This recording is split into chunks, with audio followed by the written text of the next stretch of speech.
But just looking at that division as a whole, you look at the Rams, you look at the rest of the teams there, who do you think won the offseason? Well, it has to be the Rams. I mean, really? I would believe so. When you're looking at the division, I mean, their run to the Super Bowl was magical.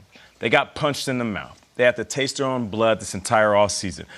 The coach was very aware. You talk to Sean McVay. He knows that he understands that he got his nose bloody.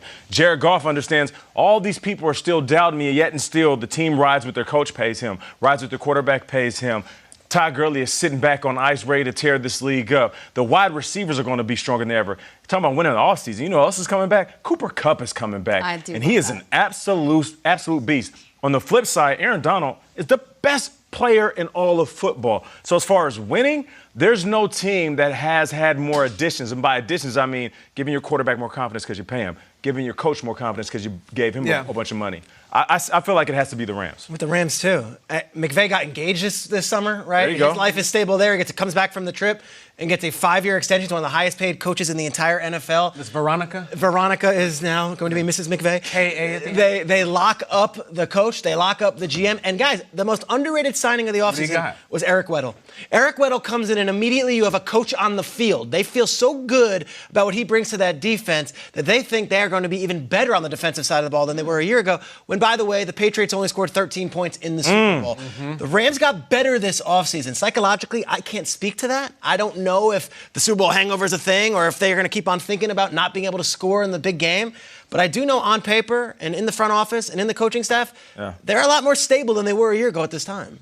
Peter, the Eric Weddle thing, great personality. Everyone loves the beard. He's been around for a while, and we love him as a leader. Does he still have it, though? I mean, he's an old guy at this point in the league, and he's got to run with these wide receivers. Does he still have it on the field? He was arguably the most important part to the #1 defense in the NFL last year in Baltimore. They found that as an absolute steal, and I can tell you, in 2 months, being on the field, both in July and August, with the Rams defense, he's basically a coach on the field. It's a huge deal. Strakes, I also heard Clay Matthews looks good this offseason. Ooh, the 49ers, though, guys. I mean, I'm not talking about, like, winning right now in the regular season. I'm talking about the offseason, which, obviously doesn't count. But look at all the things that they did this offseason. Look at that defensive line that they have now, that they drafted Nick Bosa. You already had DeForest Buckner. You have Dee Ford there. Then you bring in Tevin Coleman. You bring in Quan Alexander. You have these guys coming back from injury and Jimmy G. I mean, obviously, Jerick McKinnon, that didn't work out so well yet. But you see these guys that they are bringing back from injury, that are coming back from injury, and then all of the additions that they made, that is an amazing offseason that they had. Now, the question is, will it actually translate on the field? And that's a big question.